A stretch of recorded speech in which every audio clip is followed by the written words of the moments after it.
Retomando el tema que nos habíamos quedado del día de ayer, vamos a seguir avanzando. Ayer nada más nos quedamos meramente en parte de la introducción. Recordamos cómo es el principio de la bendición, cómo es que Dios quiere que nosotros seamos ese medio por el cual llega la bendición. Y recordamos un poquito sobre la bendición que le dio a, bueno, pues sí, y la promesa que Dios le da a Abraham cuando sale de su tierra, ¿no? Tuvo que dejar su parentela, su comodidad y demás, ¿no? Entonces hoy nos vamos a enfocar más que nada cómo el evangelio o el evangelio más allá de la religión, las iglesias, muchas veces han mentido o han transgiversado, ¿no? Porque muchas veces se enseña más a reclamar la corona, pero se esconde la parte de la cruz. Entonces es importante entender que para que la bendición de Abraham te alcance a ti o a mí, gentil, hijo y demás, alguien tuvo que convertirse en maldición. ¿Y cómo es esto? Bueno, entonces acompáñenme a Gálatas, capítulo 3, versículo 13, y nos advierte de la siguiente manera, ¿no? Y textualmente dice, Cristo nos redimió de la maldición de la ley, hecho por nosotros maldición. Lo pueden leer en sus diferentes Biblias, Reina Valera, Nueva Versión Internacional, ¿no? Entonces, acompáñenme a este pensamiento, ¿no? En el que Isaac subiendo al monte de Moriah llevaba la leña sobre la espalda, bueno, sobre su espalda, ¿no? Era el hijo de la promesa, el hijo de la bendición, y estaba caminando hacia dónde? Hacia su propia muerte o hacia su matadero. Recordemos o contextualicemos un poquillo para aquellos que a lo mejor no lo tienen tan fresco, que Dios le pide a Abraham, después de tantos años, bueno, o sea, Dios, ok, vámonos un poquito más atrás, ¿no? Dios o Jehová le dice a Abraham que le va a multiplicar su descendencia como la arena del mar o como las estrellas del cielo. Y pasaron muchos años y Abraham y Sara, que era su esposa, no habían podido tener un hijo. Y cuando tienen un hijo, le ponen por nombre a Isaac, que es de quien estamos haciendo referencia, ¿no? Y crece y se hace un jovencito, un muchachito, ¿no? Y Dios le dice o le pide a Abraham que se lo entregue en sacrificio. Entonces Abraham, a eso aquí lo que les mencionaba, ¿no? Prepara todo para hacer un sacrificio que es un holocausto. Como se hacía antes en el cordero, se mataba el animalito, se quemaba algunas partes y ese humo del animalito pues era grato ante Dios. Hoy día ya no es así, pero lo mismo pasaba o lo mismo Dios le había solicitado o pedido a Abraham que hiciera con su hijo Isaac, ¿no? Entonces Abraham hizo como Dios le mandó, tomó la leña y todo eso, y su hijo lo acompañaba hacia el matadero, ¿no? Y lo mismo pasa con Jesús, ¿no? Ayúdame a pensar o en ese recordatorio en el Getsemaní, ¿no? El estrés fue tan intenso que experimentó hematidrosis. ¿Qué es esto de la hematidrosis? Ay, perdón, me cuesta un poco de trabajo pronunciarlo. Pero bueno, este es el sudado de gotas de sangre. De hecho, textualmente en la Biblia dice que Jesús sudó gotas de sangre. Y muchos dirán, no, es que es una exageración, una cuestión lírica. No, o sea, realmente esto es el nombre que se le da, ¿no? Porque él tuvo que morir a su voluntad. Y ahí recordemos que cuando estaba, Jesús hace la oración, que con todo y el sufrimiento, con todo y el pesar que llevaba, y al final dice, no se haga mi voluntad, sino la tuya. Y muchas veces nosotros nos quejamos porque el pastor no nos saludó, que te vas de la iglesia porque te corrieron, eh, abandonas tu patrimonio porque ya no sientes las mariposas, digo tu matrimonio, perdón, dije patrimonio. Entonces, escuche bien, hermano, o presta atención, ¿no? La bendición de alto nivel exige la muerte. ¿La muerte de qué? Pues de nuestro ego, entre otras cosas, ¿verdad? Y muchas veces si no estamos dispuestos a anteponer la necesidad de tu hermano que tienes a un lado, si no estamos dispuestos a perdonar al que nos ha traicionado, pues no estamos listos para recibir la bendición. De hecho, muchas veces el perdonar te libera más a ti que a la otra persona, porque si tú no perdonas, la otra persona sigue su vida, pero eso se ve reflejado en tu vida, en tu alma, y literalmente eso te puede llegar a generar un tipo de enfermedad, ¿no? Estrés y demás situaciones. Hablemos real y literalmente, ¿no? Entonces es importante tener una verdadera madurez espiritual, la cual no se va a medir por cuántos versículos de la Biblia no sabemos. Sin en cambio, esta se va a medir por cuánto ego, por ejemplo, ha sido crucificado, ¿no? Ha sido sacrificado, ha sido muerto, ¿no? Entonces, acompáñenme ahora a Génesis capítulo 28. De hecho, eso lean en su casita porque pues, es todo el capítulo. Pero una vez que lo hayan leído, el contexto nos muestra cómo Jacob huye de su hermano. Su hermano se llamaba Esaú, quien quiere matarlo, ¿no? Y Jacob es un engañador, un fugitivo. Dicho de otra manera, Jacob, literalmente, si buscan el significado de Jacob, bueno, significa engañador y fugitivo, ¿no? Y llega a un lugar llamado Luz, pone una piedra como almohada y él se duerme. Esa noche los cielos se abren y ve ángeles y subir y bajar. Y Dios le confirma la bendición a de Abraham, que se le conoce como la bendición abrahámica, ¿va? Ustedes lo leyeron, pero para los que o lo tienen fresco, pero para los que no, pues me gustaría compartir un poquito, ¿no? Recordemos que Jacob y Esaú eran hermanos gemelos, ¿no? Nacieron a la misma par, por diferencia de que uno jaló los piecitos del otro, y por lo tanto, pues, es la primogenitura, ¿no? Que la primogenitura le correspondía a Esaú, y Jacob usurpa esta bendición del padre que le tenía que dar a Esaú, ¿no?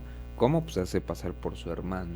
Su hermano era un cazador, entonces se pone las vestimentas, le prepara un cabrito a su padre, y es por eso que Esaú se enoja y lo persigue con la intención de matarlo, y es cuando, bueno, pasa esto, ¿no?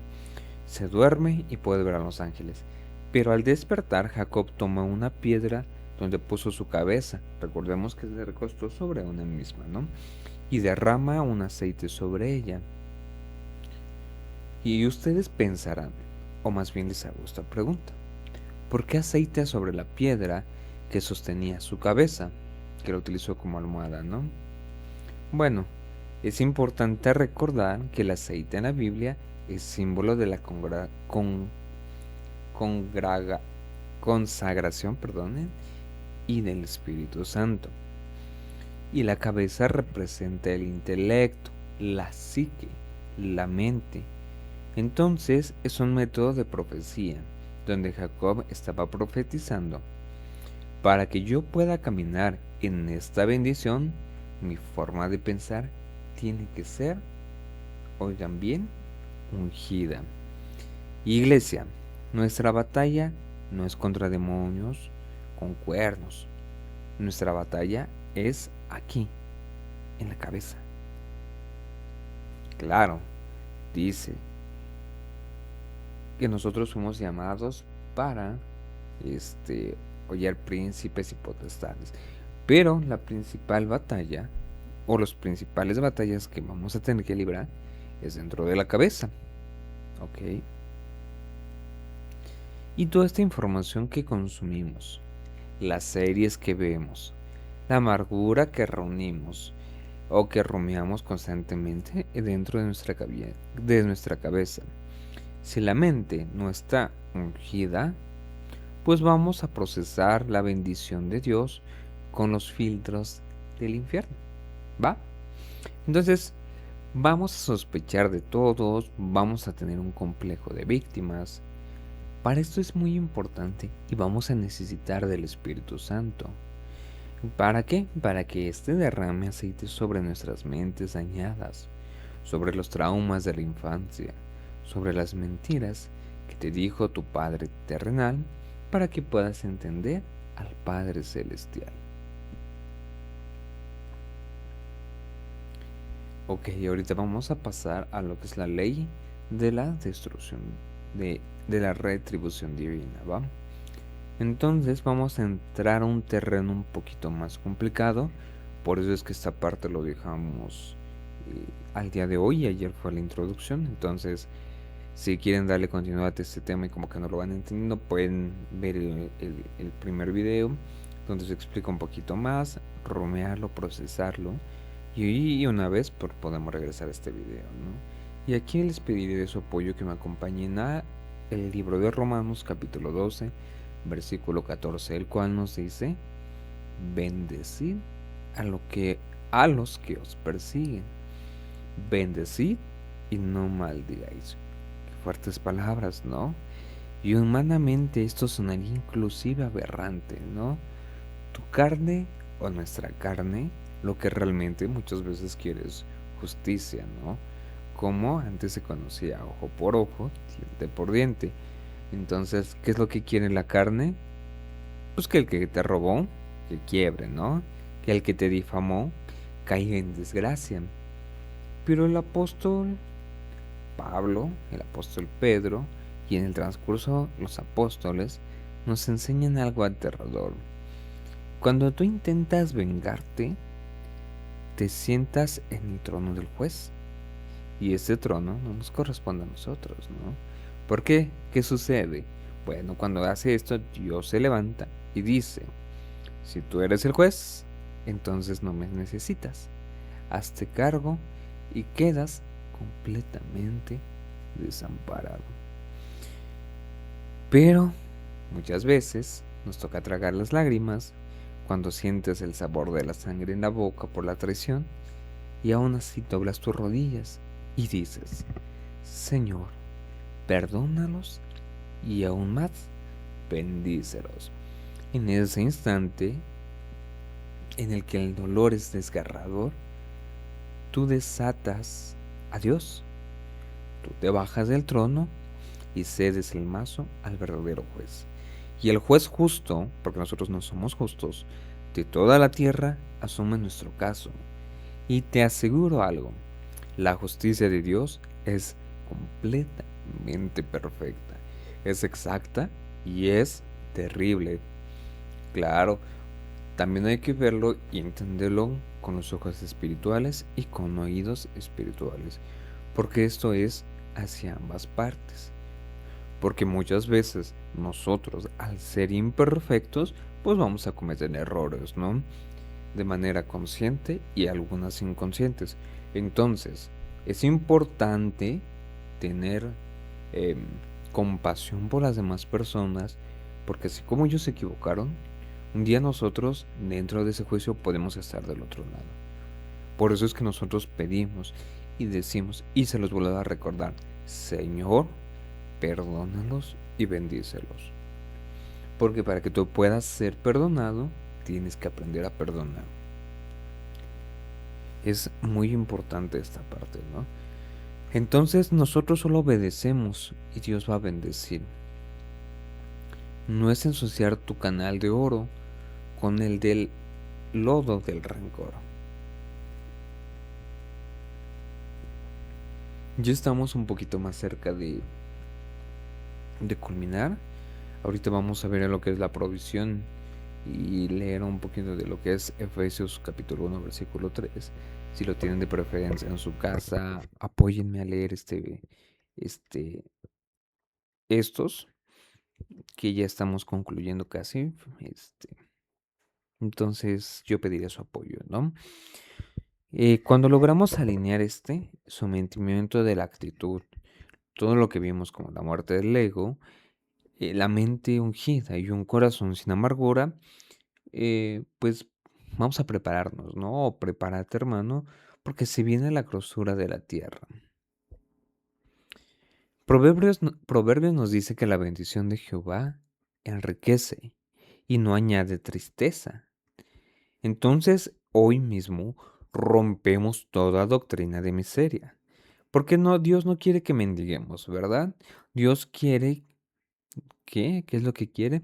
Bueno, quiere que estemos eh, prestando a las naciones. Eh, para que se entienda un poquito más, cuando tú no puedes dar algo que no tienes. Si tú estás lleno de bendición, tú eres un canal de bendición. Y en lugar de que tú pidas prestado, hermano, ahora tú vas a prestar por esa sobrebendición que Dios trae a tu vida, ¿no? Y a un principio yo les decía que si me podían apoyar a leer Efesios capítulo 1, versículo 3, que es donde el apóstol Pablo, desde la prisión, sin lujos, que recordemos que Pablo había dicho que él conocía la abundancia y la escasez, ¿no? Pero desde lo que en la prisión él nos dice, nos bendijo con toda bendición espiritual en los lugares celestiales. Recordemos que Pablo estaba en la prisión y el verbo está pensando, está en pasado. Quiere decir, nos bendijo. ¿Por qué? Porque ya había ocurrido. ¿En qué momento? Pues en el momento en que Cristo dijo, consumado es. En la cruz, en el banco del cielo, se abrió a tu favor. La herencia está intacta. No tienes que convencer a Dios de que te bendiga. Tienes que posicionarte en el orden correcto, porque anteriormente habíamos visto cómo cae la bendición, que es como el agua, fluye de arriba hacia abajo. Entonces, una vez posicionados en el orden correcto, para que la bendición caiga sobre nosotros, caiga sobre ti.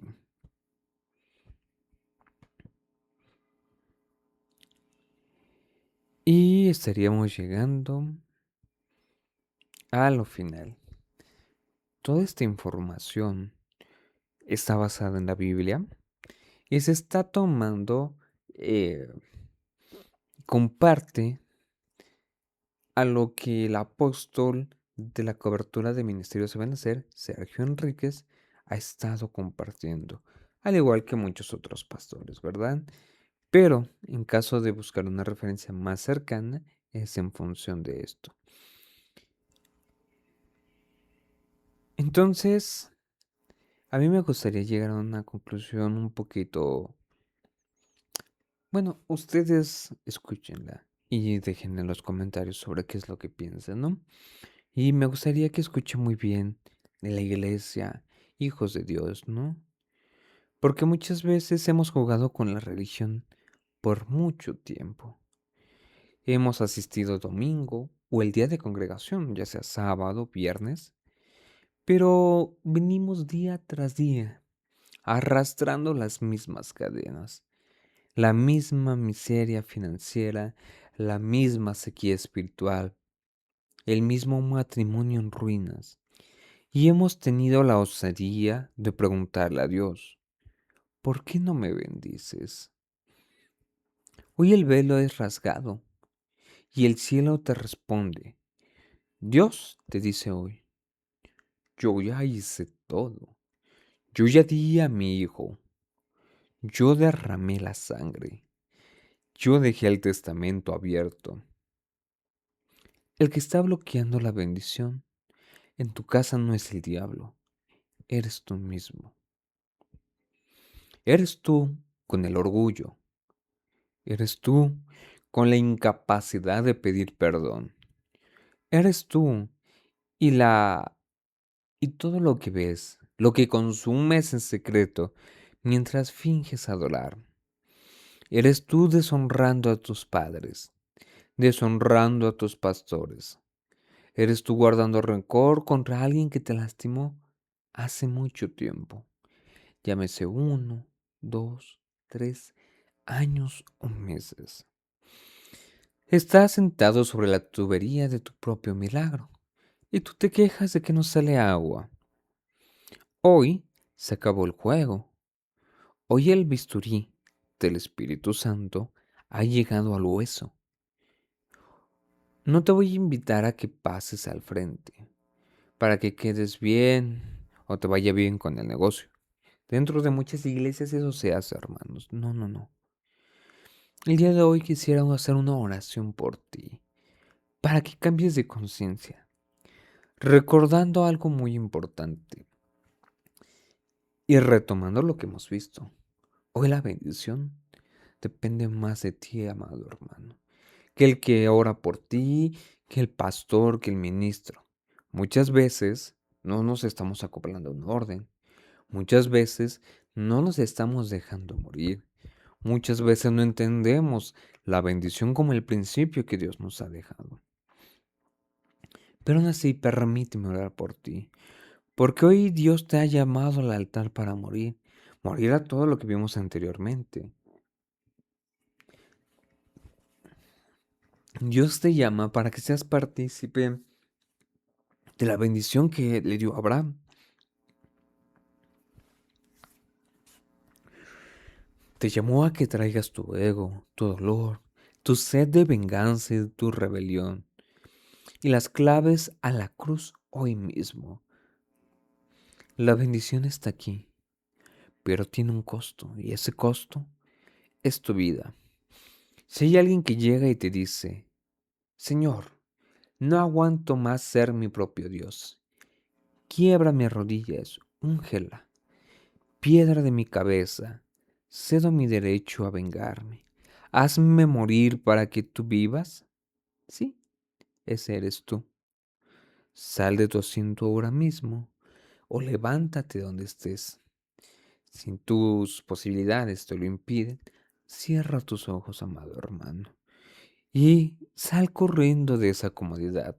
Lánzate en ese altar y ven a arrodillarte ante el gran rey. Ven a buscar el verdadero Barak de Dios.